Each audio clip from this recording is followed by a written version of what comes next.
বিসমিল্লাহির রহমানির রহিম। গত ৫ই আগস্ট আওয়ামী ফ্যাসিস্ট সরকারের পতন হয় এবং এই গত ১৫ বছর আওয়ামী ফ্যাসিস্ট সরকার যেই নির্যাতনমূলক, নিপীড়নমূলক ভাবে দেশ শাসন করেছে, সেই নির্যাতন, নিপীড়নের বিরুদ্ধে যে সমস্ত কলম সৈনিক, সাংবাদিক ভাইরা প্রতিবাদ চালিয়ে গেছেন, তাদের মধ্যে ডক্টর কনক সারোয়ার, আমার দেশ সম্পাদক মাহমুদুর রহমান, মোস্তফা ফিরোজ, শাহেদ আলম, ইলিয়াস হোসেন, ইব্রাহিম খলিল, নাজমুল সাকিব, আল জাজিরার সম্পাদক শামী সহ যারা, এছাড়া পিনাকি ভট্টাচার্য, আরো যারা সরকারের বিরুদ্ধে সর্বোচ্চ সক্ষমতার সহিত আওয়ামী সরকারের বিরুদ্ধে, নির্যাতনের বিরুদ্ধে, অপরাধের বিরুদ্ধে কলম চালিয়ে গেছে, বক্তব্য দিয়ে গেছেন, তাদের সবাইকে ধন্যবাদ জানাচ্ছি। আজকে আমি কথাগুলো বলছি। এখানে হচ্ছে আমরা ইদানিং লক্ষ্য করছি আমাদের এই কলম সৈনিক, এই সাংবাদিক যারা দেশ-বিদেশ হতে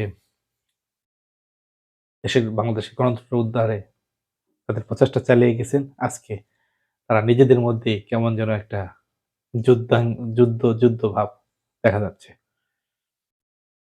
আমরা প্রত্যাশা করব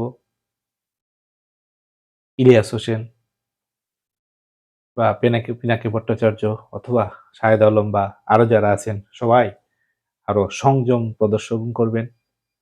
আমাদের যে অন্তর্বর্তী সরকারের যেই সংস্কার কার্যক্রম চালাচ্ছে, সেই সংস্কার কার্যক্রমে যেন কোনো ব্যাঘাত না ঘটে। ভুল ত্রুটি থাকতেই পারে। সে ভুল ত্রুটি আছে, সেটি ধরিয়ে দেওয়া, কিন্তু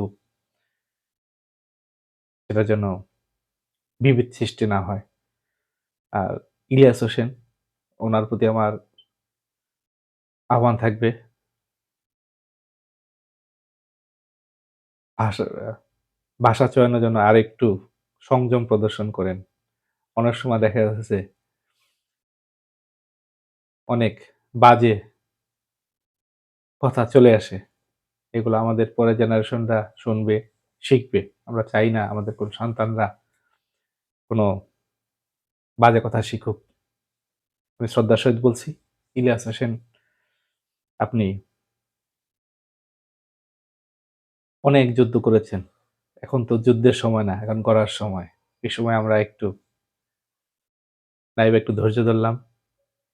আমরা ভাষা চয়নে আরেকটু সংযম প্রদর্শন করলাম। এটাই আমরা প্রত্যাশা করি।